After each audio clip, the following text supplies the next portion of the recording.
You've probably scrolled past these grainy World Cup photos that were shot off a television. And you're probably wondering, like I was, why are they so big right now? So there are interesting stories behind them. One of the photographers was locked out of the country his team was playing in and shot their biggest win off a hotel TV. A France international, on the other hand, wiped years of his own posts overnight and now puts nothing but these kind of photos. And then also a national team hung a blurry screen grab of Ronaldo right next to polished ones. Every photo looks worse than the one shot beside it, but people keep on being intrigued by them. By the end of this video, you'll understand why. So the first story. Florence Brunet is a real working pro. She was at the 2024 Paris Olympics and she's done campaigns for brands like Nike, Adidas, many other things. During this World Cup though, she started photographing the matches off of a TV in the living room. She wasn't really doing it to save effort. She was after a specific look. She zooms in until the screen's own pixel starts to show, and she lets the shutter drag until the players blur into streaks of color. Then, in the edit, she pushes the colors way past what's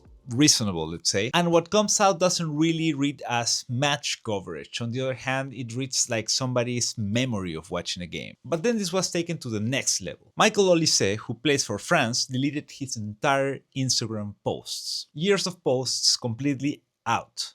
Wiped. The only thing on there is the shots of him done in her style, taken off a screen. And the Portuguese national team reposted one of her TV frames of Ronaldo, this soft grainy photo of a television sitting on an official account sitting right next to crisp images. And by the way, my name is Cesar, I'm a photographer, a content creator, a product manager at a tech company, and an introvert. So I approach photography a bit differently. Instead of treating it like a full-time pursuit, I build systems that fit around a day job and real life. So why did she shoot off the TV? I have to be straight with you here because the honest answer is that it is right now kind of disputed. In an interview, she said that she'd never applied for accreditation in the first place. The version that went out online though, and kind of the reason that made me want to do this video, actually says the opposite.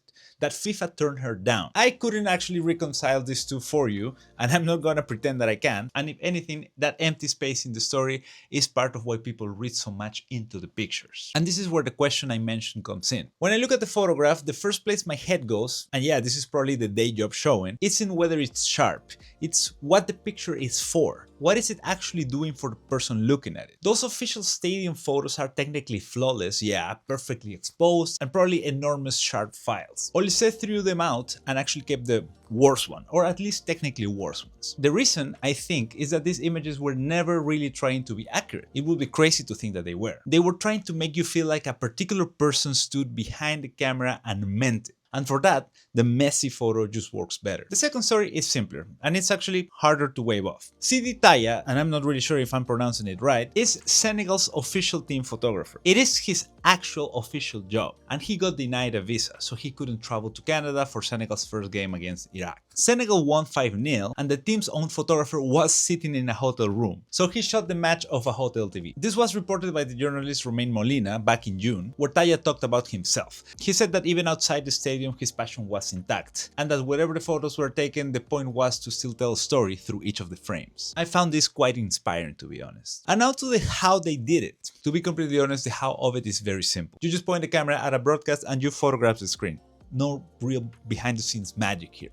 All the stuff you'd normally fight to get rid of, the grain, the more lines rolling across the panel, that's the whole point here, you have to keep them. It reads as watching from far away, like secondhand, which happens to be the exact feeling the photos want. But there's one big consideration here, and the one thing I want to be clear about is that this isn't legal advice. A broadcast is its own copyrighted work, and that covers the still frames inside of it. There's no exception that kicks in just because you clip a short or you credited it. As far as I can find, nobody has actually been sued over any of this, apparently, but you are copying someone else's footage when you do this. And that is worth knowing before you aim your camera at the screen. And this isn't even the first time a screen turned into the camera. In 2020, when nobody could be in the same room, because reasons, Getty had photographers shoot athlete portraits over Zoom on purpose through their laptops. The limitation turned into the style, and it just kept on happening. If that lands for you, that a limit can turn into a signature instead of a compromise, then the natural next question is how to find that signature in your own photos. And that's exactly the video that I'll point you at the end of this. But before you go, there's one thing I want to stick. Stop asking whether a photo is good enough on paper, ask what is it for. A couch, a hotel, a denied visa, a footballer wiping the whole feed, it all lands on the same idea, more or less. The photo that does its job beats the photo that wins on paper. And the job may or may not be about how sharp or high resolution the photo is. If you want more of these videos, just me working through what's actually going on in photography, subscribe, leave a comment, like, all of those things that boost engagement. See you in the next one. The frill? No. I might do it. Nah.